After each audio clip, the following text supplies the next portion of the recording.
আসসালামু আলাইকুম, সবাইকে স্বাগতম জানাচ্ছি আমার আজকের রেসিপিতে। আজকে আপনাদের সাথে আমি মাত্র ১ কাপ গুঁড়া দুধ দিয়ে ২০ থেকে ২২টা গোলাপ জামুন বানিয়ে দেখাবো। তাও একদম তুলতুলে নরম। রেসিপিটি ভালো লাগলে রেসিপিটি শেয়ার দেওয়ার অনুরোধ রইল। অলরেডি আপনারা স্ক্রিনে দেখতেই পাচ্ছেন কতটা তুলতুলে নরম হয়েছে গোলাপ জামুনগুলা, আর খুব টেস্টিও হয়েছিল। তো চলুন শুরু করি রেসিপিটি। আমি প্রথমে একটা প্যানে দিয়ে দিচ্ছি ১ কাপ পরিমাণ গুঁড়া দুধ। আমি নিডু ব্র্যান্ডের গুঁড়া দুধ নিয়েছি। আর দিয়ে দিচ্ছি ২ চা চামচ পরিমাণ সুজি। আর দিয়ে দিচ্ছি ১ টেবিল চামচ পরিমাণ ঘি। দিয়ে দিচ্ছি যেই কাপে আমি গুঁড়া দুধ নিয়েছি ঠিক সেই কাপে ১ কাপ পরিমাণ তরল দুধ।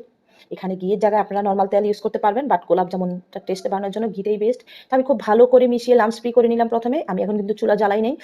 তো মিশানো হয়ে গেলে চুলাটা জ্বালিয়ে দিলাম। একদম লো হিটে আমি এটাকে জাল করতে থাকবো। জাল করতে করতে যখন দেখব মিশ্রণটা একদম ঘন হয়ে ফ্যান থেকে উঠে আসতেছে, তখনই আমি এটাকে নামিয়ে ফেলবো। আর অবশ্যই এটা লো হিটে জাল করতে হবে যতক্ষণ না পর্যন্ত ঘন হয়ে আসে। আমি এটা ইনস্ট্যান্ট মাওয়া বানিয়ে নিচ্ছি, কারণ আলাদা করে মাওয়া বানানোর ঝামেলা ছাড়া ইনস্ট্যান্ট মাওয়া বানিয়ে আমি আজকে আপনাদের গোলাপ জামুন করে দেখাবো। দেখতে পাচ্ছেন একদম লাম্পস ফ্রি, খুব সুন্দর হয়েছে মাওয়াটা। যখন দেখবেন এভাবে প্যান থেকে উঠে আসতেছে তখন তুলে ফেলবো। এখন এটা তুলে আমি সাইডে রেখে দিলাম মাওয়াটা গুঁড়ো দুধের। এখন আমি বানিয়ে নিচ্ছি শিরা। মিষ্টির জন্য, শিরার জন্য আমি ১.৫ কাপ পরিমাণ চিনি নিয়েছি, আর দিয়ে দিচ্ছি ওই কাপে ১.৫ কাপ পরিমাণ পানি। এই শিরাটা কোনো একদম এক তার দুই তারের শিরা হবে না, জাস্ট আঠালো একটা শিরা হবে, পাতলা। দিয়ে দিচ্ছি কেওড়ার জল ২-৩ ড্রপ, আর দিয়ে দিচ্ছি অরেঞ্জ ফুড কালার সামান্য পরিমাণ, এটা অপশনাল, না দিলেও চলবে। আর এখানে দিয়ে দিব এলাচ ২ থেকে ৩টা। আপনারা চাইলে এখানে এলাচ গুঁড়া থাকলে এলাচ গুঁড়া ইউজ করতে পারেন। এখন আমি হাই হিটে ৩ থেকে ৪ মিনিট এটাকে জাল করে ঢাকনা দিয়ে সাইডে রেখে দিব। যখন দেখবো জাস্ট একটু আঠালো হয়ে আসছে তখনই, এটা কোনো এক তার দুই তার বানানোর কোনো দরকার নেই, এটা আমি সাইডে রেখে দিচ্ছি ঢাকনা দিয়ে। এখন চলে আসলাম আমাদের মাওয়ার কাছে। মাওয়াটা কিন্তু ঠান্ডা হয়ে গেছে ততক্ষণে। মাওয়াটা ঠান্ডা হওয়ার পর এটাকে খুব ভালো করে এভাবে হাত দিয়ে বা স্পেচুলা দিয়ে এভাবে লাম্পস ফ্রি করে নিতে হবে। লাম্পস থাকে না, তারপরে এটাকে একটু সফট করে নিতে হবে। আর দেখতেই পাচ্ছেন এটা কিন্তু এখন গোল করা যাবে না, এটার মধ্যে আমাদের বাইন্ডিং লাগবে। তো আমরা বাইন্ডিং এর জন্য অলরেডি ২ চা চামচ সুজি ইউজ করছি। এখন দিয়ে দিচ্ছি প্রথমে আমি হাফ চা চামচ করে ৩ বার ময়দা দিলাম, আর দিয়ে দিলাম হাফ চা চামচ বেকিং পাউডার।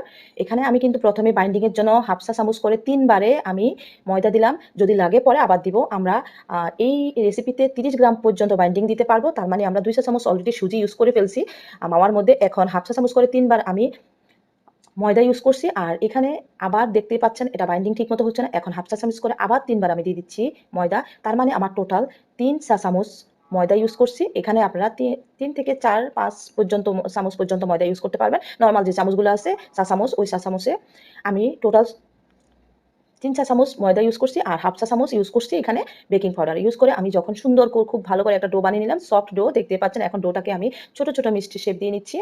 আর এখানে গোলাপ জামুন বানানোর জন্য কিন্তু ঠান্ডা তেল লাগবে। তো আমি একটা হাঁড়িতে ঠান্ডা তেল নিয়ে নিছি আমি ভাজার জন্য মিষ্টিটা, আর ওটার মধ্যে ডিরেক্ট আমি দিয়ে দিচ্ছি মিষ্টিগুলা, অন্য কোনো পাত্রে না রেখে। আর হাতের মধ্যে একটু তেল বা ঘি লাগিয়ে এভাবে মিষ্টিগুলো বানিয়ে নেবেন খুব সুন্দর করে। এখানে আমি ২০ থেকে ২২টা মিষ্টি বানিয়ে নিচ্ছি। আর বড় করা যাবে না, পারলে ছোট করা যাবে। আর এটা কিন্তু ফুলে ডাবল হয়ে যাবে মিষ্টিটা হওয়ার পর। এখন আমি চুলায় বসিয়ে দিলাম আমার প্যানটা, বসিয়ে তারপর এখন একদম লো হিটে এটাকে ৭ থেকে ৮ মিনিট পর্যন্ত ফ্রাই করে নিব, যতক্ষণ না পর্যন্ত আমাদের কাঙ্ক্ষিত কালারটা আসে। আর দেখতে পাচ্ছেন যখন সারফেসটা একটু শক্ত হয়ে আসবে মিষ্টির, তখন আমি চামচ দিয়ে এভাবে নাড়তে থাকবো যতক্ষণ না পর্যন্ত সুন্দর কালার আসে। আর এটা নাড়ার কারণ হচ্ছে মিষ্টিটা চারদিক থেকে সমানভাবে কালার আসবে। আর চুলার হিটটা কিন্তু এখন লো হিটে আছে, একদম অনেক বেশি হাই হিটে না, লো টু মিডিয়ামের মাঝামাঝি রেখে আমি প্রায় ৭ থেকে ৮ মিনিট পর্যন্ত মিষ্টিটা ফ্রাই করে নিচ্ছি। আর এই মিষ্টিটা অনেক বেশি টাইম নিয়ে ফ্রাই করার দরকার নেই, আমাদের কাঙ্ক্ষিত কালার এই কালার আসলেও আমি নামিয়ে নিতে পারি, কোনো প্রবলেম নেই। আর হচ্ছে যদি আপনারা চান তাহলে আরেকটু কালার করে নামাবেন। দেখতে পাচ্ছেন আমি কিন্তু শিরাটা হালকা গরম করে নিয়েছিলাম, কারণ শিরাটা কোনো ঠান্ডা হয়ে গেছে। এখন গরম মিষ্টিটা এই যে কুসুম গরম শিরার মধ্যে আমি ঢেলে দিচ্ছি। শিরাটা কিন্তু একদম ঠান্ডা করা যাবে না, শিরাটা আঙ্গুল দেওয়া যায় এরকম ঠান্ডা হলে হবে। এই যে শিরাটা আমি একটু গরম করে তারপর ডিরেক্ট মিষ্টিগুলো সব দিয়ে দিলাম শিরার মধ্যে, দিয়ে ফ্রাই করা মিষ্টি দিয়ে তারপর শিরাটার মধ্যে এইভাবে মিষ্টিগুলো নাড়তে থাকবো প্রায় ১ থেকে ২ মিনিটের মতো, যেন অল সাইড থেকে মিষ্টিটা শিরা ঢুকে যায়। তো এখন আমি মিষ্টিটা ঢেকে রেখে দিব। দেখতে পাচ্ছেন ৫-৬ মিনিট পর আমি এভাবে খুলে দেখাচ্ছি আপনাদের। ৫-৬ মিনিট পর অলরেডি মিষ্টিগুলো কিন্তু আর ভারী হয়ে গেছে, তার মানে দেখতেই পাচ্ছেন মিষ্টিগুলো ভারী হয়ে সফট হয়ে গেছে ৫-৬ মিনিট পর।